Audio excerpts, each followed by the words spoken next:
दिवसभर कामासाठी मी बाहेरच आहे, पण ही माझ्या आईला खूप छळायची. राग मानू नकोस, पण हल्ली तिचं मनीष बरोबर फिरणं फार वाढलंय. आता एक शब्द जरी बोललीस ना तरी जीव घेईन मी माझा. कामत साहेब, मुग्धाच्या चुकांचा पाढा अगदी अचूक वाचला, पण स्वतःच्या वागणुकीवर मात्र अगदी सोयीस्करपणे पांघरून घातलं. चला एक वेळ गृहीत धरूयात की मुग्धा मनीष सोबत पळून गेली, पण मग इतके दिवस तुम्ही का गप्प बसला होता? अहो, तुमची फसवणूक झाली होती ना, मग पोलीस कंप्लेंट का नाही केली? कारण मुग्धा निघून गेल्यानंतर आईचा आजार बळावला.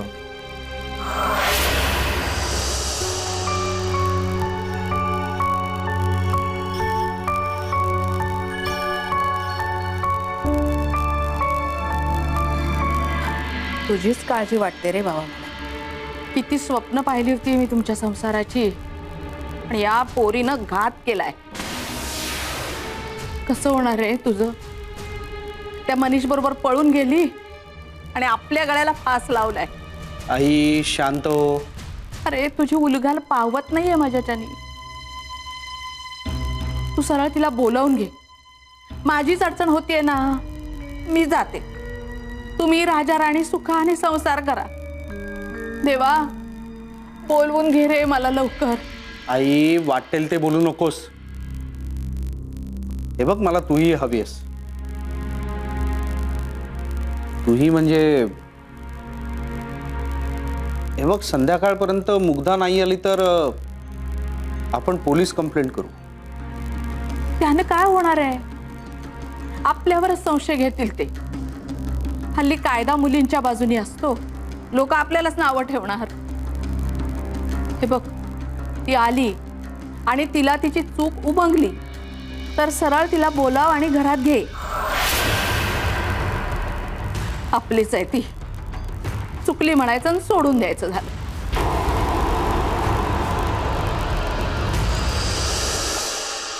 कळलं? आईचं मन. तुम्हाला सांगतो, माझे वडील माझ्या लहानपणीच गेले. त्यानंतर आईने मला वाढवलं, खूप खस्ता खाल्ले. म्हणून आईच माझं सर्वस्व आहे.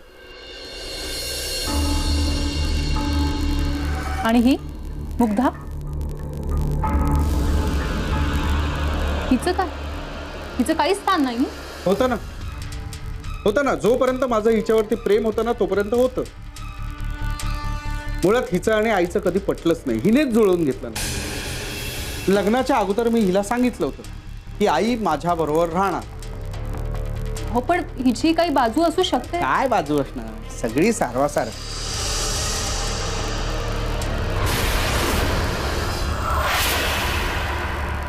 मला सांगतो, त्यासाठी माझा जीव तुटतो, पण त्या मनीषचा चेहरा समोर आला ना, लगेच तळपायाची आग मस्तकाच भान हात पाहिलं माझं. मिस्टर कामत, परिस्थितीचा सगळ्या बाजूने विचार करा. अजूनही वेळ गेलेली नाहीये, आणि मनीषच म्हणाल तर तो खरं बोलतोय का खोटं हे कळेल लवकरच. अस्मिता,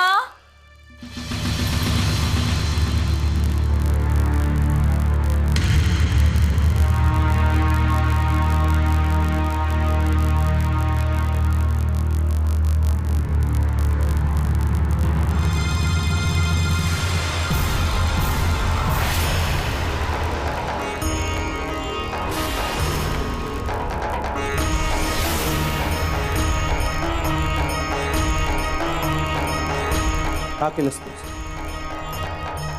का अशी वागलीस? मनीषने तुझ्यावर काय जादू केली आहे?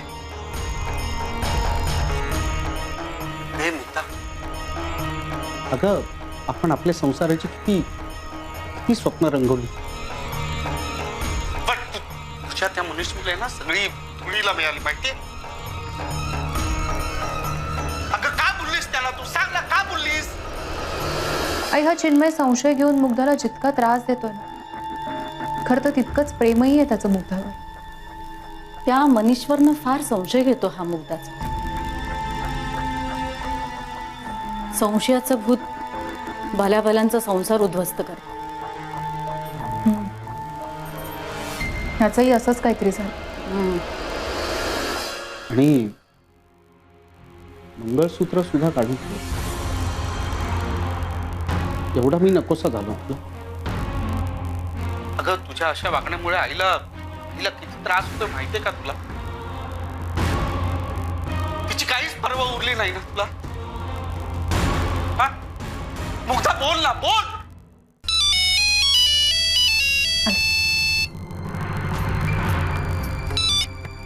बोल से.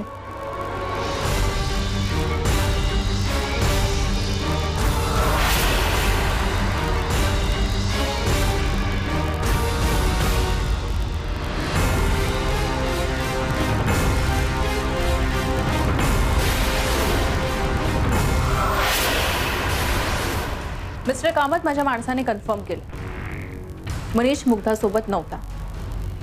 तो त्याच्या भावाच्या लग्नासाठी गावाला गेला आणि आजही तो स्वतःचं लग्न जमवण्यासाठी गावाला निघाला होता. पण माझ्या माणसाने थांबवून घेतलंय त्याला.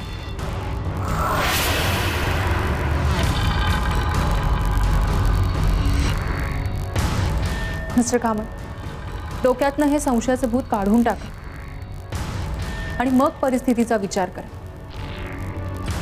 म्हणजे मग तुम्हाला मी काय सांगते ते पटेल. ठीक आहे. मनीष बद्दलचं माझं मत मी जरा बाजूला ठेवलं तरी मुग्धा आईशी जे काही वागली ते मी कसं विसरू? तुमच्या आईचं वय माझ्या आईच्या वया इतकंच असेल ना? हो. पण माझ्या आईशी तर हिचे व्यवस्थित सूर जुळले. याचा अर्थ मिस्टर कामत, परिस्थितीशी जुळवून घेण्याची आजही तिची मानसिकता आहे.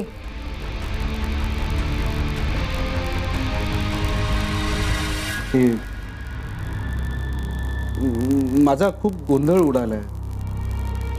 हे एकीकडे आई आहे तर दुसरीकडे बायको. काय करावं तेच कळत नाही. दोघीही माझ्या जवळच्या आहेत. नाही, मी समजू शकते. पण आपल्याला जर मुग्धाची बाजू समजून घ्यायची असेल तर आपल्याला एक प्रयोग करावा लागेल.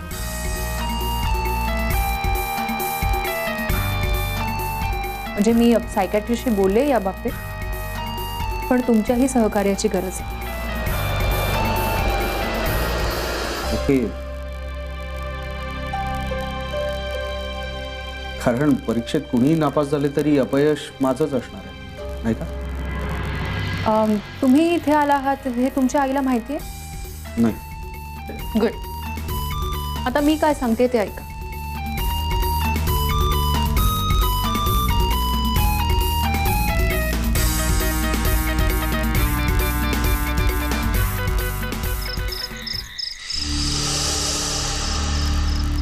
चिन्मया, अरे आज आपण इथे असे का आलोय? सहज. म्हणजे कित्येक दिवसात आपण इथे फिरकलोच नाही ना. आणि या घराकडे सुद्धा आपण लक्ष ठेवायला हवं, नाही का? हो, पण इथे आलो म्हणजे इथल्या जुन्या आठवणींचा तुला त्रासच होणार आहे. अगं नाही, मला काही होणार नाही. आणि एका रात्रीचा तर प्रश्न आहे. हे बघ आई, तू काळजी करू नकोस ना.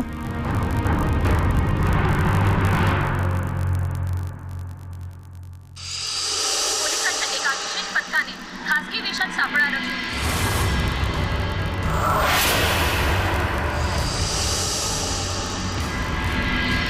मनीषला फोन लाव. घरफोडी करणाऱ्या टोळीतल्या 2 भापट्यांना अटक केली. या पथकाचे प्रमुख इन्स्पेक्टर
चिन्मया, अरे ती अवधसा परत आली इथे.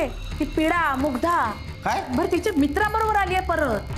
ती अजूनही मित्राबरोबर फिरते. लाज कशी वाटत नाही तिला? निर्लज्जपणाचा कळस झालाय अगदी. मुग्धा परत आली? कसं शक्य आहे?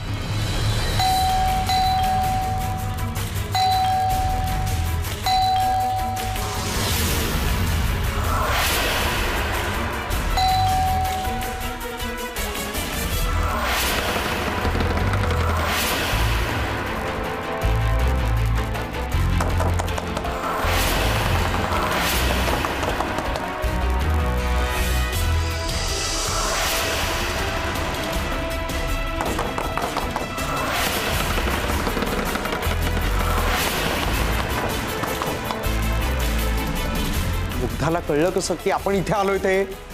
आणि आई, तिला घरात घेण्याची काही एक गरज नाहीये, कळलं?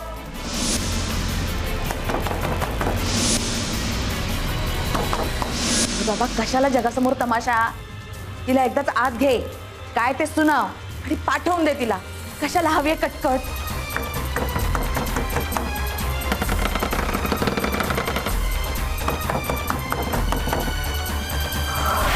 त्या दिवशी तुझी शपथ घालून तिला परत पाठवलीस आणि तरी ती आता परत आली आहे. म्हणजे तुझ्या जीवाची पर्वा नाही आहे तिला. आई आई तू शांत हो आधी, मी बघतो काय करायचं ते. तू शांत हो. हा,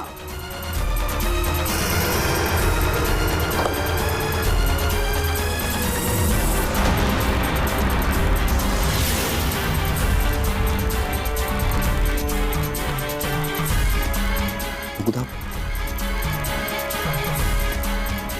हे बघ माझी शपथ आहे तुला, माझी शपथ आहे तुला. तू तुझं तोंड काळं कर. जा त्या मनीषकडे जा. आता तरी खरं खरं बोल. तर खरंच मी माझा जीव घेईन. एक अक्षर जरी बोललीस ना तरी जीव घेईन मी माझा. जीव घेईन मी माझा. बोल मुग्धा, बोल ना. तू तुझं तोंड काळं कर. जा त्या मनीषकडे जा. मनीषकडे जा. तुझं आणि मनीषचं काय नातं आहे? बोल. हा सगळा काय प्रकार आहे? बोल. कुठे होतीस? बोल. नाही तर खरंच मी माझा आहे ना जीव घेईन. एक अक्षर जरी बोललीस ना, अक्षर जरी बोललीस तरी जीव घेईन मी माझा. जीव घेईन मी माझा. थांबा थांबा थांबा थांबा.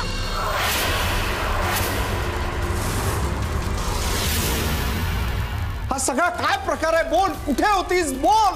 नाही तर खरंच मी माझा आहे ना जीव घेईन. थांबा.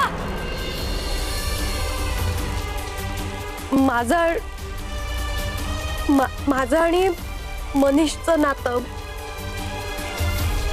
सगळं खोटं आहे. आमचा एकमेकाशी काही संबंध नाहीये. त्यांनी मला घरी सोडलं, यात माझी काय चूक आहे? तेव्हाही माझी चूक नव्हती.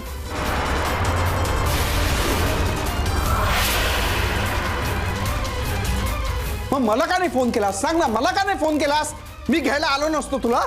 मी फोन केला होता. केला होतास? हो, मी फोन केला होता, पण तुमचा फोन लागला नाही म्हणून मी आईंना फोन केला आणि त्यांच्याकडे निरोप ठेवला होता. पण तुम्ही आलाच नाही. मी खूप वेळ वाट बघितली आणि मग शेवटी निघाले.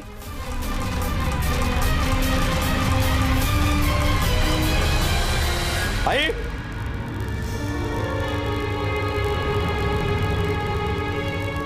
आई, मुग्धा बघ. कितीतरी वेळा माझे निरोप तुमच्यापर्यंत पोचलेच नाही, कारण यांनी ते तुम्हाला कधी दिलेच नाही आणि दिले तरी चुकीचं सांगितलं. मी तुमची शपथ घेऊन सांगते, मनीष माझा फक्त मित्र आहे. तुम्ही मात्र माझ्यावर संशय घेऊन मला घराबाहेर काढलं. आई बऱ्याचदा अशा विचित्र वागायच्या. चिन्मय, तुम्हाला आठवतंय तुम्हाला त्या दिवशी लवकर उठून टूरवर जायचं होतं? त्याच्या आदल्या रात्री सुद्धा आईंना मी नको नको म्हणत असताना आईने मला कॉफी पाजली. आई असं का वागेल आणि असं वागून तिला काय मिळणार आहे? ते त्यांनाच माहिती. मी कधीही त्यांच्याशी वाईट वागले नाही, तरीही त्या तुम्हाला तसं भासवत राहिल्या.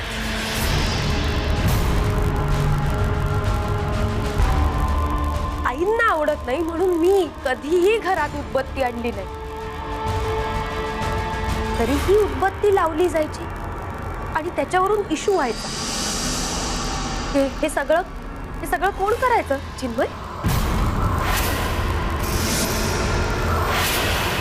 आपल्याला एकांत मिळू नये म्हणून मुद्दाम रात्री उशिरापर्यंत तुमच्याशी गप्पा मारायच्या आणि आजारी असल्याचं ढोंग करायच्या. आई मुग्धा काय बोलते? ती बोलते ते खरं आहे? खोटं नाटक सांगू नकोस माझ्या मुलाला. मी का करीन असं? चोराच्या उलट्या बोंबा माझ्यात आणि माझ्या मुलात वितुष्ट आणू नकोस. मिसेस कामत, आता तरी खरं बोला. चिन्मयने मुग्धाचं होणंच तुम्हाला मान्य नव्हतं, कारण तुम्हाला तुमचं बाळ कायम तुमच्याच कडेवर हवं होतं. अहो, वाटेल ते काय बोलताय? आणि आमच्या घरातल्या भानगडीत पडणाऱ्या तुम्ही कोण? ही अस्मिता प्रभाकर अग्निहोत्री, खासगी गुप्तहेर. इतके दिवस मुग्धा माझ्याच घरी होती. आम्ही चिन्मयना भेटलो आणि त्यांच्या संमतीने हा सगळा प्लॅन रचला. बोला मिसेस कामत, असं का वागलात तुम्ही? चिन्मया, चांगले पांग फेडले जायचे. तू या सगळ्यात सामील होतास? तुझ्या आईवर तुझा विश्वास नव्हता? त्यांना दोष देण्यापेक्षा तुमचं काही चुकलं नाही ना याचा विचार कर. म्हणाली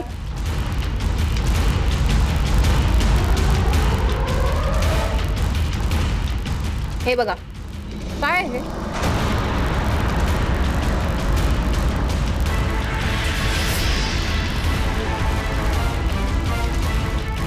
त्याही मनस्थितीत मुग्धाने आम्हाला हा क्लू दिला आणि मग केस आमच्या लक्षात आला. तुम्ही नेहमी या दोघांना दूर ठेवण्यासाठी हे सगळं वागत आला. तुमच्या सुनेमुळे तुम्ही इन्सिक्युअर्ड होतात. हे बघा, हे चूक आहे. मग बरोबर काय मिसेस कामत? ही मुलगी खोटारडी आहे. हिच्यावर विश्वास ठेवून तुम्ही मला गुन्हेगार ठरवताय. तुम्हाला गुन्हेगारच ठरवायचं झालं तर इतर अनेक पर्याय आहेत आमच्याकडे. तुम्हाला पुरावाच हवाय ना? सेट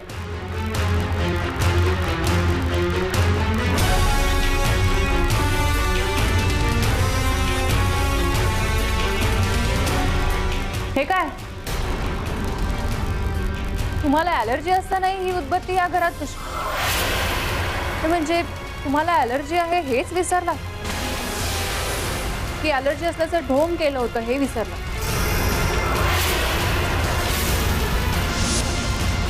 बोला मिसेस कामत. अहो गप्प का आहात? बोला. ही मुलगी काना मागून येऊन तिखट व्हायला लागली. ते मी कसं सहन करणार होते? या घरावर, माझ्या चिन्मयवर माझा अधिकार आहे. तो सगळाच्या सगळा हिच्या हातात कसा देणार होते मी? आई बास, हास नको बोलूस. अगं आई, तूच माझं सर्वस्व होतीस. तूच आमच्या दोघांच्या संसारात विष कालवलंस. तुमच्या एकुलत्या एका मुलाचं लग्न लावलं, पण तुमच्या सुनेला मुलगी मानायचं विसरलात तुम्ही.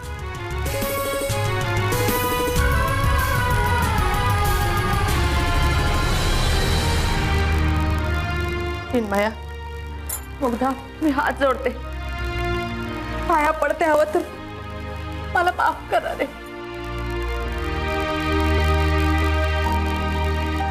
Mugdha, I am sorry. आतापर्यंत मी तुझ्यावर खूप बिनबुडाचे आरोप केले, मला माफ कर. चिन्मय प्लीज असं नका बोलू. माझं अजूनही तुमच्यावर तेवढंच प्रेम आहे.